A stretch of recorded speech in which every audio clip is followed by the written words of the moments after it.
Now, Maruti Suzuki is used to dominating pretty much every segment it enters. Now, with the C SUV segment, that hasn't quite been the case. Yes, the Grand Vitara is a strong seller, but with the new Victoris, Maruti Suzuki is looking to unlock the full potential of its network. But before that, how is this car to drive actually, which is what we're finding out today.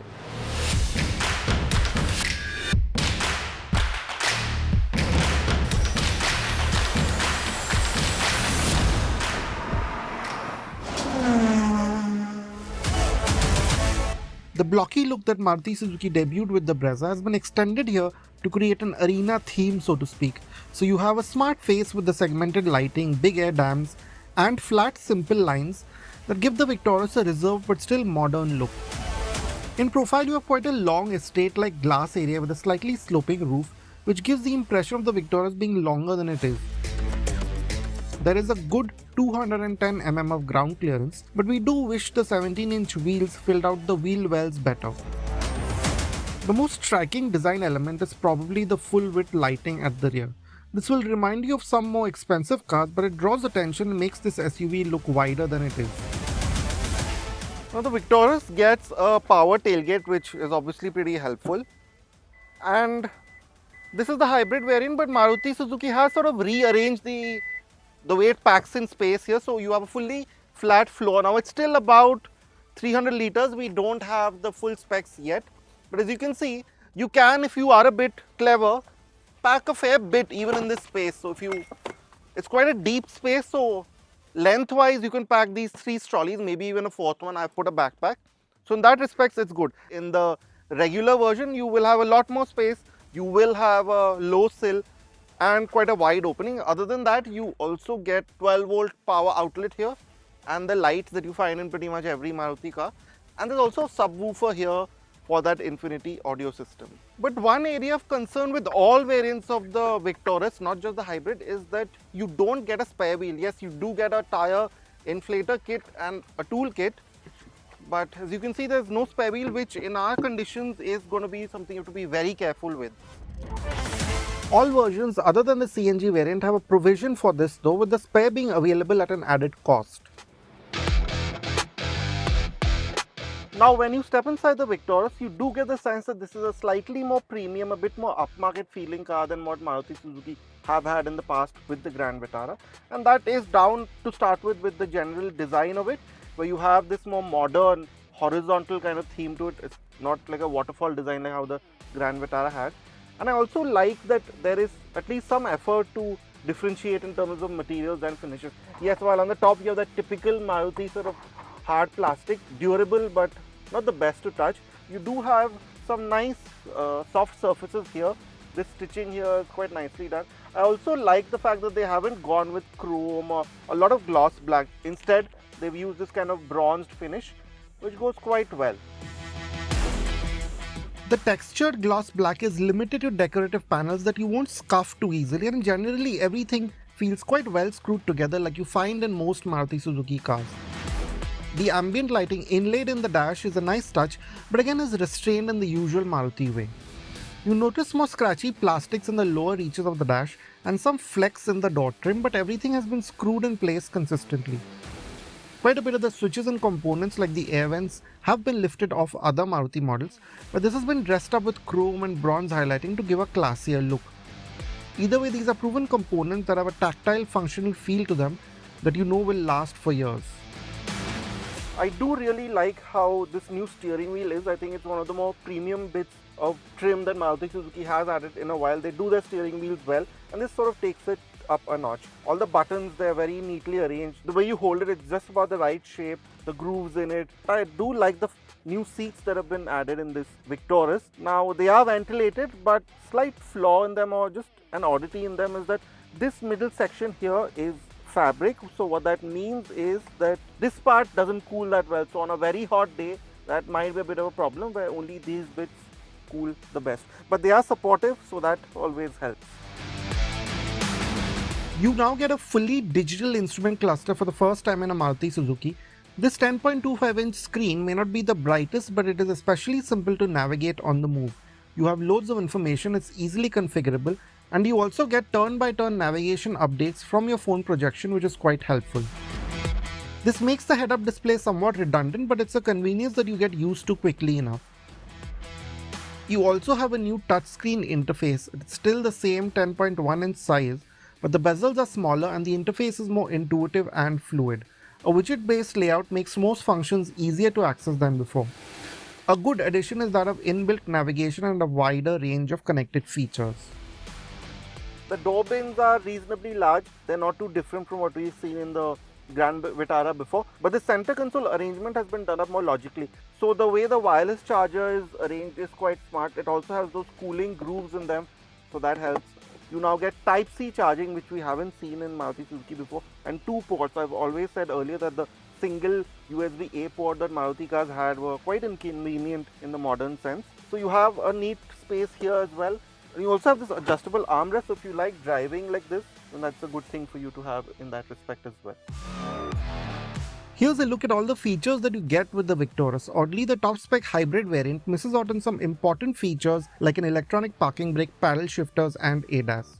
This could be a tactic to control its pricing, but we think some of this could be provided optionally. Conversely, the base engine misses out on drive modes. The Victoris is 5-star rated for both Bharat and global NCAP, so Maruti Suzuki has been working hard to put to rest the bad rep it has received on its car's safety credentials in the past. To this end, the Victoris is also the first Maruti Suzuki car to get ADAS. The system seems to have been tuned well for our conditions and isn't especially intrusive. A thoughtful feature is that the lane keeping assistance only works at over 50 kmph, which will make it much less intrusive.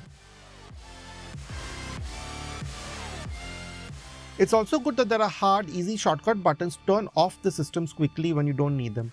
Now this is true for most functions of the Victoris, although the auto climate control feature is only accessed through the touchscreen, which can get irritating after a point.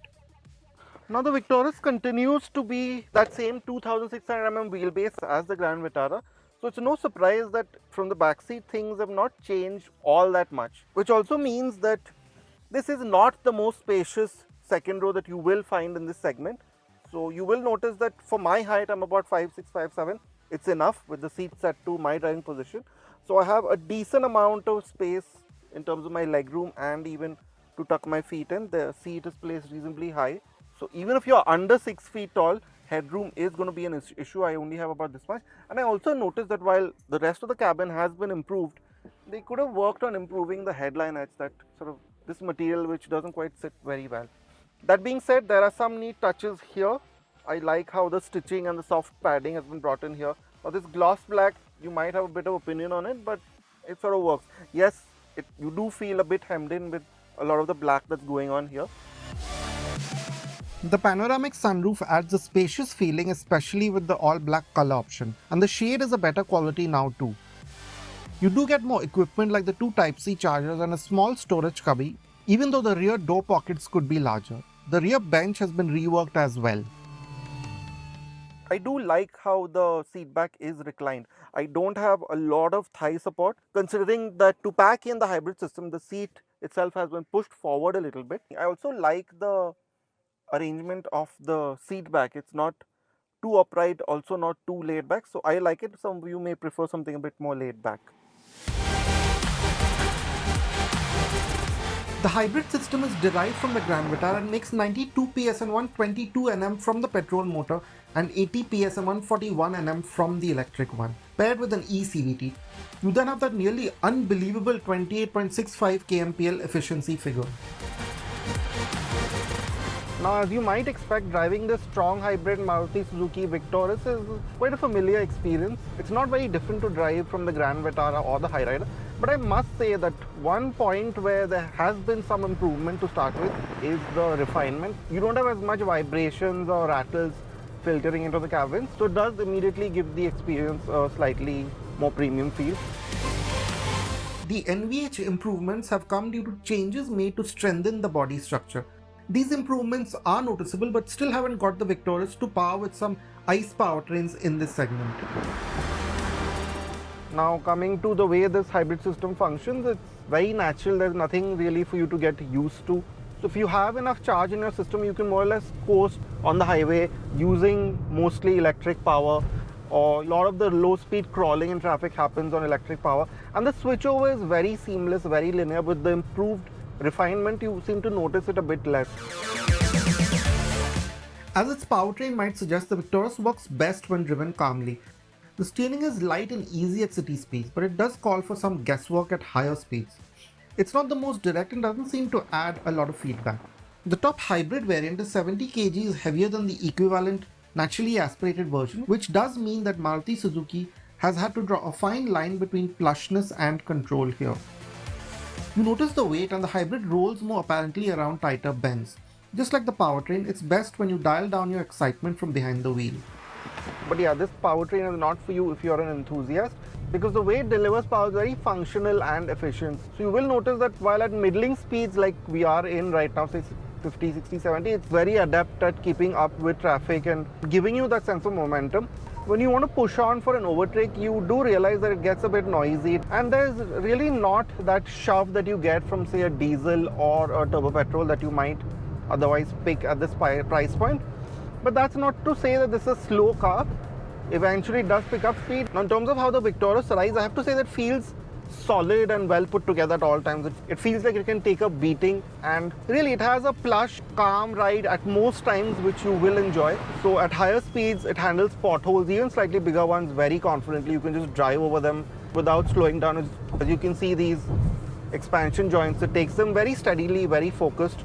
Yes, at certain times at lower speeds over some really bad stuff, you do have a slightly sharp edge and you're not completely cocooned from what's happening outside, but really in the larger scheme of things, this is a comfortable car.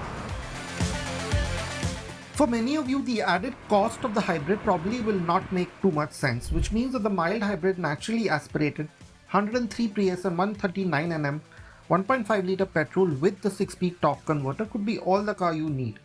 Now, the outputs can seem underwhelming, but the Victoris is only 1225 kgs in this form, which means the performance is adequate and you still get a good 21.06 kmpl efficiency number. The Maruti Suzuki also gets an all-wheel drive variant with this engine, which we drove on a prepared off-road course. This wasn't an especially challenging track, but we did get a demonstration of the AllGrip AWD system in its various modes. In the lock mode, it is quite capable and will get you out of a tight situation if you find yourself in one. Momentum is key given the low power outputs, but the Victoris has a fairly competent traction control system and a tough but light chassis that helps it in the rough stuff. Although for truly serious off-roading, you will need something with the 4x4 and a transfer case.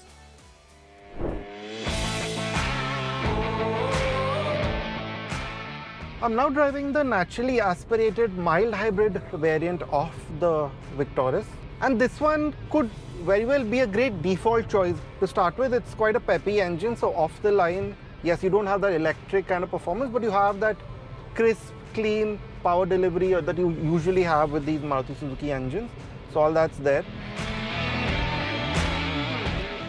It's not the most rev-happy motor of its kind, especially with this gearbox, but you do feel that the powertrain is focused on giving you as smooth an experience as possible. Yes, it could be more refined and it takes a while for it to get to high speeds, but it does so in a predictable and fluid manner that will be good for the everyday driver. The Aisin gearbox is usually offensive. The shifts are soft and well timed and don't seem too focused on efficiency. You always seem to be in the power band, and if you do want to speed things up, the manual mode does let you do that to an extent, although it usually avoids getting anywhere near the red line in this mode too. The mild hybrid system too seems to give you just that touch of assistance to smoothen everything out. Yes, you do notice that the higher you go, it struggles and it has to keep downshifting and so on to really give you the kind of performance that you want, but you don't feel completely outgunned. So if you're looking for a calm, comfortable entry-level C-segment SUV, then this could be a really great buy. And generally the car, because it's a bit lighter and because it's not carrying around all the batteries and the heavy CVTs and so on, it just feels a bit more agile, a bit more cohesive, a bit nimbler in every sense. Now, while the strong hybrid by itself is quite a plush car, this feels slightly plusher, a bit better. It feels a bit lighter on its feet in a good way. Its body movements are a bit more refined. With prices topping out at Rs 19.98 lakh for the hybrid Victoris is especially efficient, has a modern interior, and is potent enough to make it one of the more logical everyday SUVs you can buy in this segment. But the top naturally aspirated AT version could be the sweet spot at 17.77 lakh. While the back seat is a bit tight in both and this engine is less quick and nowhere near as efficient, it could be the one for you if you aren't going to rack up a load of mileage. The lighter cabin, better dynamics, and longer features list sweeten the deal. The top AWD variant, priced Rs 19.22 lakh, also seems worth the upgrade if you want that added layer of capability.